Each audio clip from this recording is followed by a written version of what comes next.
If you want to be an influencer or like a big TikTok star, people are going to say mean things about you. And they're going to spread rumors, and a lot of them are going to say things that aren't true. That's part of the gig. Shut up, Ray. Defamation is not part of the gig. It is illegal, it is harmful, and it is very much evil. And no, I don't care how normalized it has become. What's up, guys? Acerthorn here, and this is my hot take.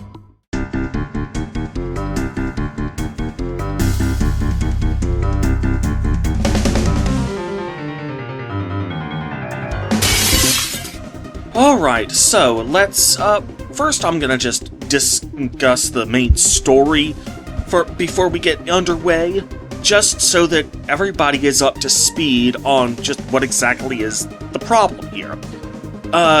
If you guys are already familiar with this story, just skip to this timestamp and you can skip the introduction. Alright, so there's these two TikTokers who are basically having a Jerry Springer episode with each other. One of them goes by the name Caffeinated Kitty. I'm just gonna call her Kitty for short. And the other is called Lauren the Mortician. I'm just gonna call her Lauren. Basically, here's the thing. Caffeinated Kitty has publicly accused Lauren of being transphobic and spreading transphobic and hateful rhetoric. Basically, Lauren just made her video, posted it on TikTok, and it blows up, and so Lauren gets bombarded with harassment and threats and all sorts of crap. So Lauren lawyered up and filed a lawsuit for defamation. By the way, there was also some DMCA takedowns mixed in there for good measure. Although she's not filing suit for copyright infringement, she did issue some DMCA takedowns, and that was one of the things that was so controversial here. So, another YouTuber and TikToker named Ray William Johnson made a video giving his own take on the story.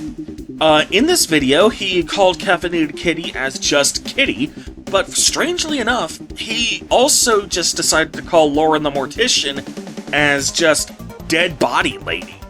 For some reason, I mean, normally when he makes these story videos, he gives people nicknames, but I assume that's just to protect their anonymity. These people are already major TikTokers with hundreds of thousands and even millions of followers. So, I mean, like, Caffeinated Kitty literally posts her own fucking address on her Linktree profile willingly. So, whose privacy are you trying to protect here? So, anyway, I'm just gonna call her Lauren, but whenever I play the clips from this video, he's gonna call her Dead Body Lady. Just keep that in mind so that you don't get confused. And on a side note, it has recently come to my attention that I have been shadow banned from Ray's YouTube channel. Though, strangely enough, I haven't been shadow banned from his TikTok account. Like, I know this because when I post a comment, and then I log out, the comment isn't there anymore. And when I try to create a clip using YouTube's Clips feature, it won't let me, which is something that I realized you can't do that if the channel has blocked you from commenting. So, people, if you're concerned, if you're worried that you might have been shadow banned from somebody's YouTube channel, try and make a clip of of one of his videos.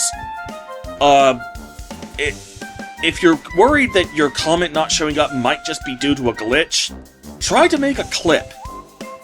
Because if you do, it won't work, and it'll give you some sort of error message, and that's how you can tell if you've been blocked or not. So anyway, For some reason, he hasn't blocked me on TikTok, though. And frankly, I don't know why he would want to block me at all. I've never trolled his channel. I've never been excessively toxic, and in fact, I've literally contributed to his channel by tagging him on TikTok and suggesting content for his channel. Like, there was a time when he did reactions to viral videos, and I found a viral video, and I tagged him, asking him to do a reaction to that, and then he went and did the reaction to it. So, I literally contributed to the guy's content, so why is he blocking me? Well, that's just weird, isn't it? And yes, technically he has the First Amendment right to block me from his channel for any reason he wants, or for no reason. I am not owed his audience. Like, I do not have the right to force him to read my messages to him by posting them on his comment section.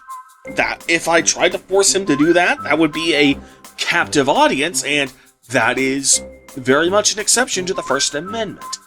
But on the other hand, in this instance in particular, this seems rather hypocritical of him, because during this video, he criticizes Lauren for actually banning people because they are posting harassing and threatening messages in her comments section, and he's clearly criticizing her for doing that because he's calling that censorship. And allegedly, Dead Body Lady doesn't like all this pushback because she's like blocking people left and right. So yeah, of all the things, of all the times for me to suddenly realize that I've been blocked by his channel, why is it really is ironic that the one time when it happened is also the one time when he's criticizing somebody else for doing the exact same thing. Yeah. Don't you dare block people. Don't you dare censor people. But I can still block whoever I want. Yeah, fuck you. So anyway, I want to talk now about the stuff that he is actually criticizing Lauren for. See, I've had to deal with a lot of this bullshit myself for a few years now. I've had to deal with copyright infringement that's mostly just designed to harass me rather than criticize me. I've also had to deal with people spreading blatant fucking lies about me. And let me put this out to you. The harassment and stochastic terrorism that I have had to endure as a result of all of this defamation literally could have killed me. Yeah, it could have killed me. And I'm not exaggerating there. The stress that I suffered from all of that harassment, which had been ultimately culminated in me coming down with a case of pneumonia. I looked it up online, and I found that pneumonia can sometimes be caused by chronic psychological stress, like when you spend a whole year being harassed to no end. That's one of the things that can cause pneumonia. I was hospitalized for 8 days with pneumonia, and then when I went to get my stitches taken out, I asked the doctor if all of the harassment and stochastic terrorism that I suffered online for the past year, what might have actually been the cause of it. And when I got those stitches taken out, and I asked him that, he agreed. My doctor agreed that yes, that does seem to be the most likely cause. So yes, they did. So yes, when I say that the harassment I suffered from all of this defamation could have killed me, I wasn't kidding. Now, in addition to all of that, Ray William Johnson says that Lauren's grounds for copyright infringement mostly just amounted to the use of a single partial screenshot of a video and a single comment. Kitty didn't really use Dead Body Lady's video in her video. She only used a screenshot with herself talking in front of it. And just to be clear, these are comments written by TikTok users. This is a comment also written by a TikTok user. And this little rectangle here is Dead Body Lady's video, and this comment is Dead Body Lady's comment. So I guess this rectangle and this comment are what they're claiming is their intellectual property. Huh? Like, he has made it clear that there is nothing else that Lauren owns the copyright to that Kitty even partly used. Like, he's saying, like, he's clearly representing that this one screenshot is literally where Lauren's case for copyright infringement begins and ends. Now, if that were indeed true, that's all Kitty ever actually used when making her case against Lauren, then yes, that would be a pretty obvious case for fair use. That's not. I'm like 99% certain that Kitty actually used a lot more than that. And here's the thing, if in fact Kitty did use a lot more than that, then that means that you, Ray, have just committed slander against Lauren yourself, because you are clearly implying that this is literally all that Lauren is concerned about when it comes to the copyright infringement, which if Kitty used literally anything else, it might still be fair use, but it's gonna take a little bit more of a consideration before we can make that call. So by attempting to lie and make the case for infringement seem far more frivolous than it actually is, you slandered Lauren yourself, Ray. Just wanted you to know that. So now we get to the meat and potatoes of this video. At the beginning of this video and near the end of his, he makes the claim that having to deal with online defamation is quote unquote just part of the gig when it comes to being a content creator. Fuck off with that shit. Like, let me make this perfectly clear to you, Ray. Defamation is against the law. If it wasn't, then this lawsuit, there would be nothing to sue over. Okay?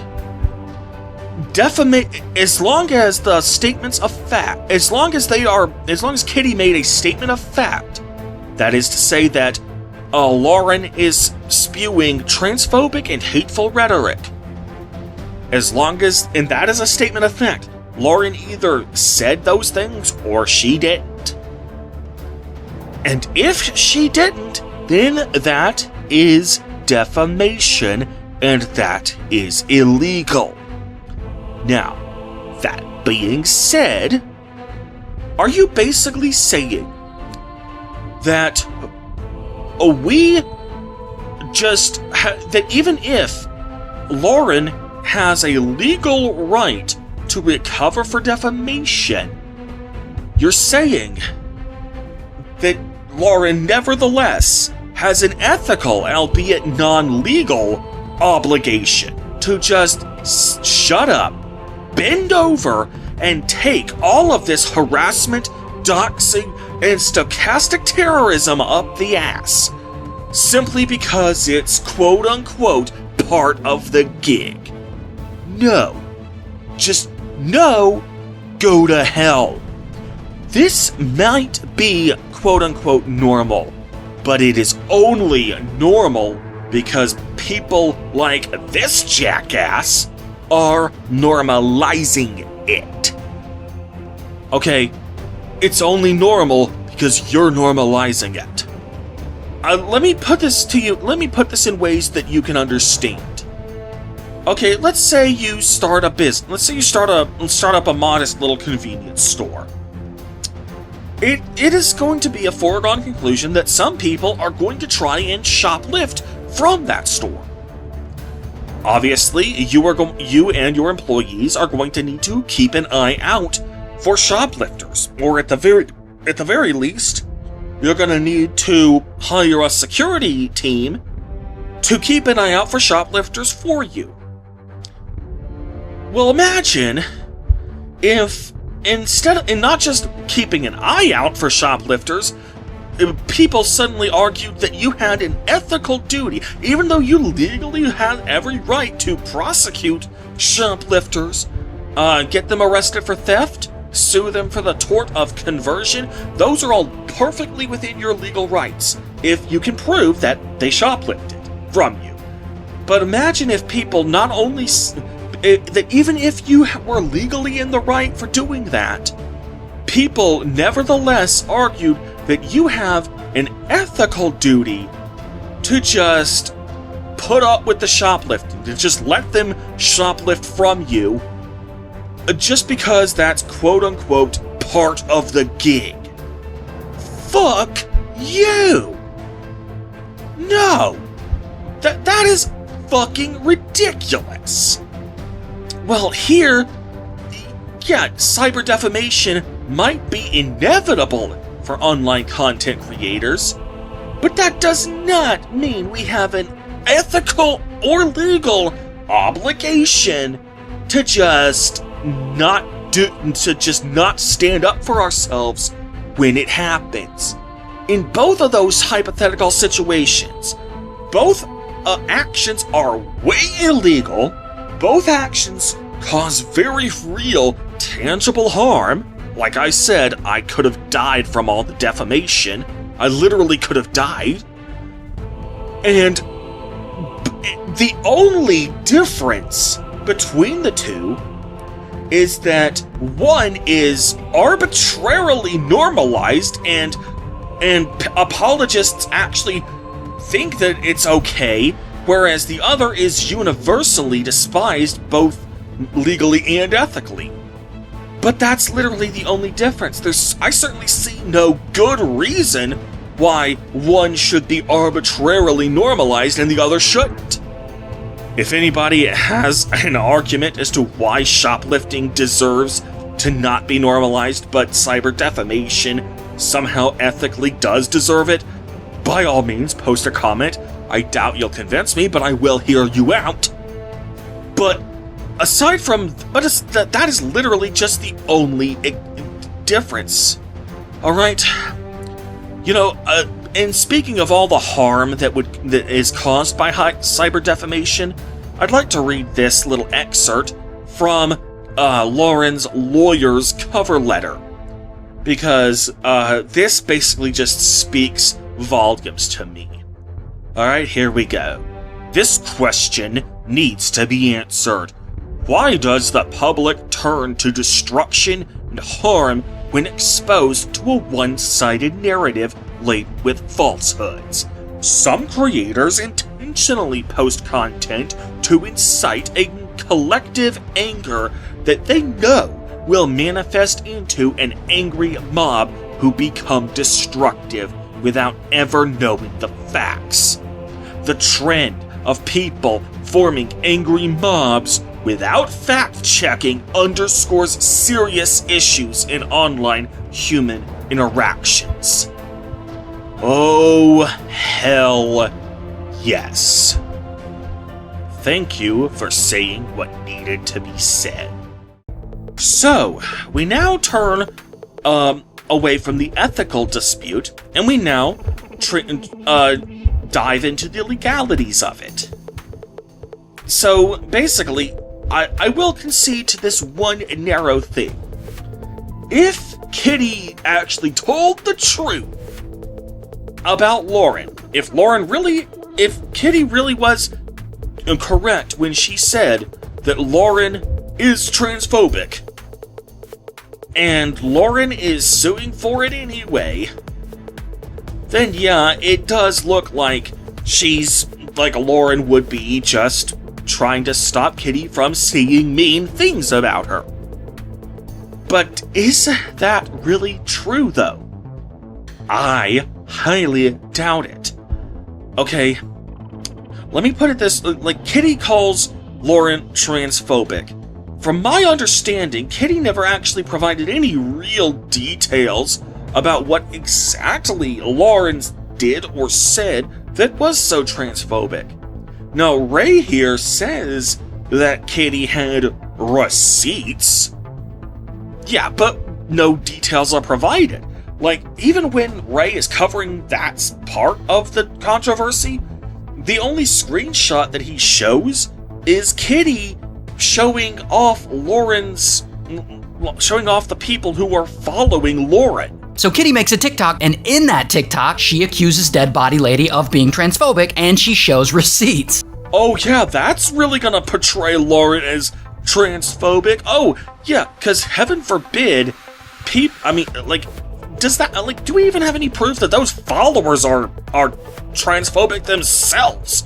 Let alone that the only reason they are following Lauren is because she shares their transphobic views. Like, how the hell is this proof of transphobia? Like, the fucking hell! Okay, so no, you say Kitty has receipts? Show me those receipts, motherfucker. Show me those damn receipts. And here's the thing. When it comes to being allegedly transphobic, thing you need to keep in mind about that is, nowadays, people will call you transphobic if you even so much as slightly disagree with any part of the trans agenda. Like, you don't even have to speak out like, you don't even have to say death to all trans people or anything like that. Like, literally just express modest concern with the ideas of compelled speech, and people will fucking cuss you out. Like, let me point this out to you. Let me just paint a picture for you. Right here. Here's a guy named Billboard Cress. All he is doing, literally all he's doing, is standing there, not saying anything, not doing anything, just wearing a sign around his neck that says, "Children cannot consent to puberty blockers." Which, by all accounts, that sounds like, from my end at least, like a fairly reasonable concern, one that he is airing in a relatively unobtrusive manner.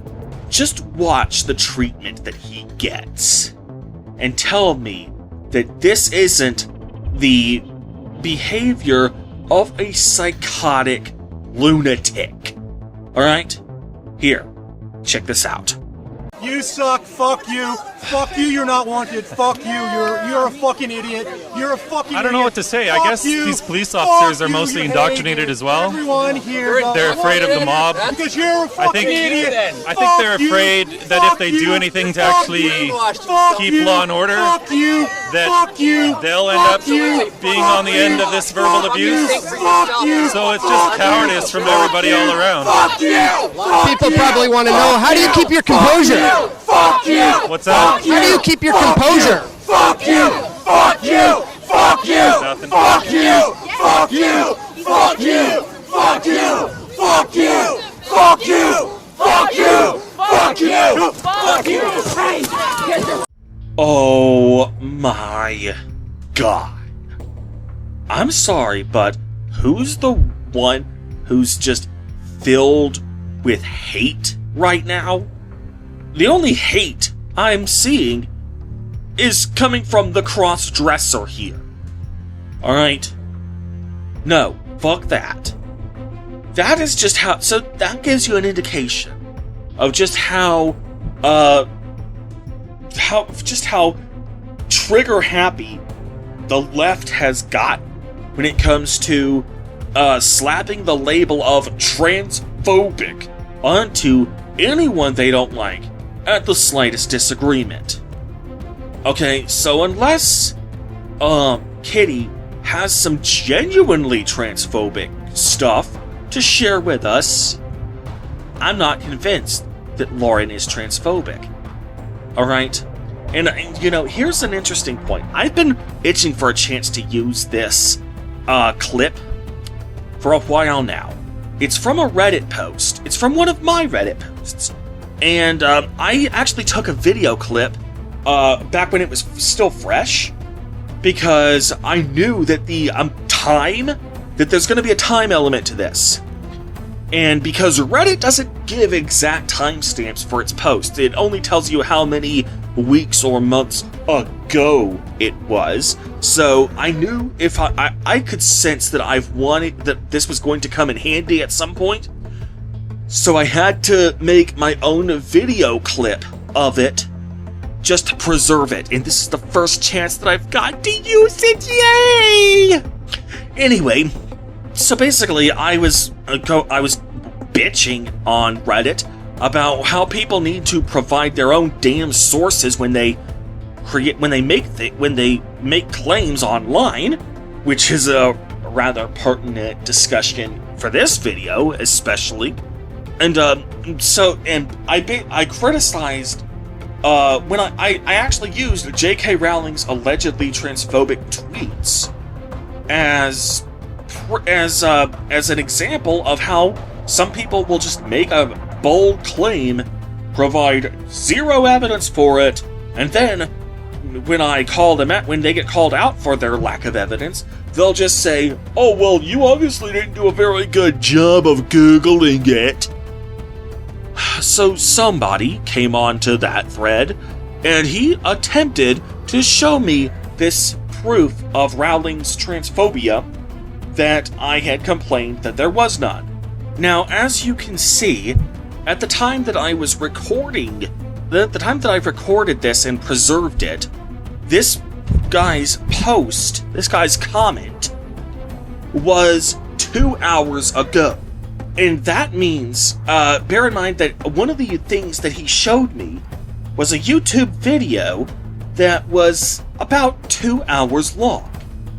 I forget exactly what the video was, and I can't go back and check because the guy's comments were removed by the moderators, and his entire account was banned from all of Reddit, not just that one subreddit.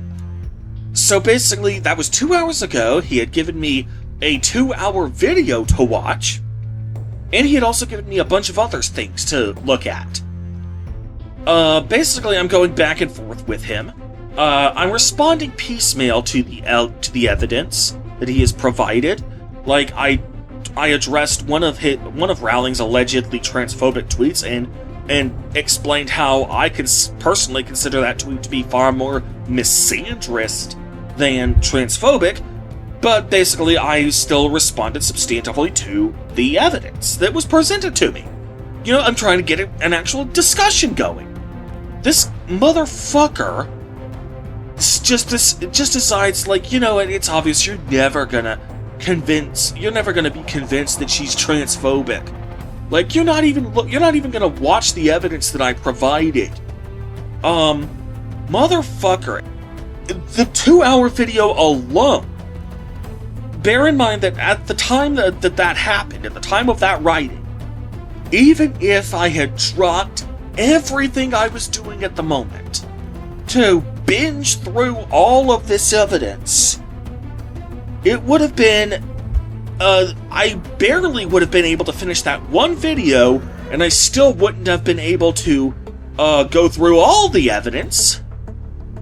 And yet, because I still haven't converted to his side, even though I literally hadn't had enough time to, that somehow means that I am incorrigible. No, that does not make me incorrigible. What that proves is that you are going to just give me one round of evidence, if you even give me that much, most of you will just proceed to just shout "fuck you" 1 foot from someone's face and call that a counter-argument.